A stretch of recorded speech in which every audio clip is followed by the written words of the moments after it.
बावैसो सिगां साबायखर थाबाय आङो बे एपिएससि सिसि 2024 जिथु जादोंमोन बेयाव आङो एफएस रेंकआव रेंक 41 मोननानै जोबोद गोजोननाय मोन्दों। दिनै आरो आंखौ गामियाव बरायदों। गामियाव बरायनानै आंनि गासै रायजो राजाफोरनि आगोलाव बरायजानो मोननानै आरो उथ्रिसार जानानै आं गावखौनो जोबोद गोजोननाय मोन्दों।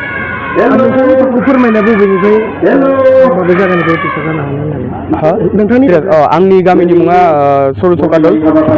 आं बाक्सा जिल्लानि मुसलपुर खाथियाव थायो। औ आं आरो लोगोसे आं बे उथ्रिसारनाया जाहैबाय आं अलरेडि माने सार्भिसाव मावगासिनोमोन। आङो एपिएससि अफिसावनो JEE हिसाबै मावगासिनो। गोबां खस्थ' जायो माने साख्रि मावखांनानै जुदि नोङो प्रिपेरेसन खालामोबा बेनि गेजेरजोंनो आङो गोबां माने नाजानायनि गेजेरजों आं दिनै उथ्रिसार जादों। बेखौनो आं फोरमायनो हायो। कचिंफोर लादोंमोन?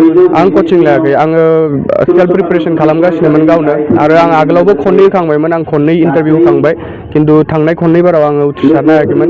नाथाय देग्लाय आं उथ्रिसारनो हादों। आङो फरायनायाथ' आङो गासिखौबो माने इन्टारनेटनिफ्रायनो आं माबादों आरोना, माने डकुमेन्टस बा मेटेरियेल्स गासिखौबो आं इन्टारनेटनिफ्रायनो नागिरनानै लायोमोन, इउटुबफोरनिफ्राय नायोमोन। लोगोसेनो एसे माने सेल्फ प्रिपेरेसन खालामोबाथाय एसे खस्थ' जायो माने जिता माने कचिंफोर थायाबाथाय। लोगोसेनो माने आं होनबाय आं जिहेतु जे माने साख्रियाव दंखायोमोन अलरेडि, बेखायनो माने फरायनो समखौ जोबोद माने खम मोनो जाहैबाय। फुङाव आं 9टा बाजियाव सिखारनानै थांनांगौ, बेलासियाव आङो 6टा बाजियाव फैयो।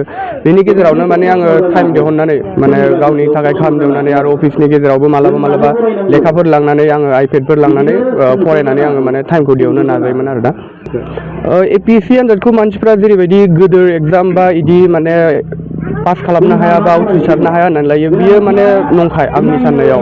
माने आंबो बर' मिडियामाव फरायनानै थांनाय गथ', आं जुदि उथ्रिसारनो हायोबा आरो आं बायदि आलदा माने जायफोर एक्सपिरियेन्स दङ बिसोरबो उथ्रिसारनो माने हागोन होननानै आं आसा खालामो।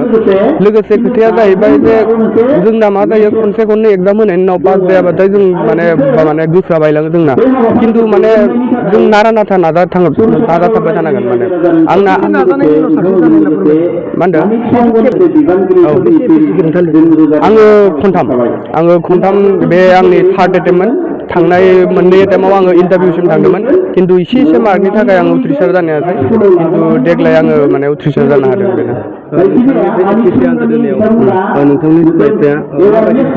आंनि आइ आफानि हेफाजाब नङाबाथाय आं दिनै बे एग्जामखौ माने पास खालामनो हानाय नङामोन आरो।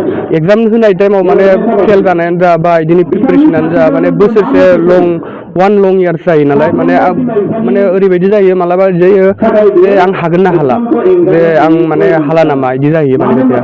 खिन्थु बे टाइमाव माने आङो आइखौ कल खालामो, बाबाखौ कल खालामो, जे माने होमबानिया आइ बाबाया माने आंखौ माने हेफाजाब होयो आरो, जे मरेलि होनो जे हागोन नों नाजाथाबबाय था होननानै।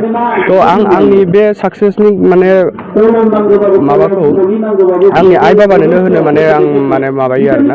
जुदि आइ बाबा गैयामोनबाथाय, आइ बाबाया आंखौ हेफाजाब होआमोनबाथाय आं दिनै पास जानो हानाय नङामोन, बा आं बे एसेबां मोजां पजिसनाव आं थानो हानाय नङामोन आरो।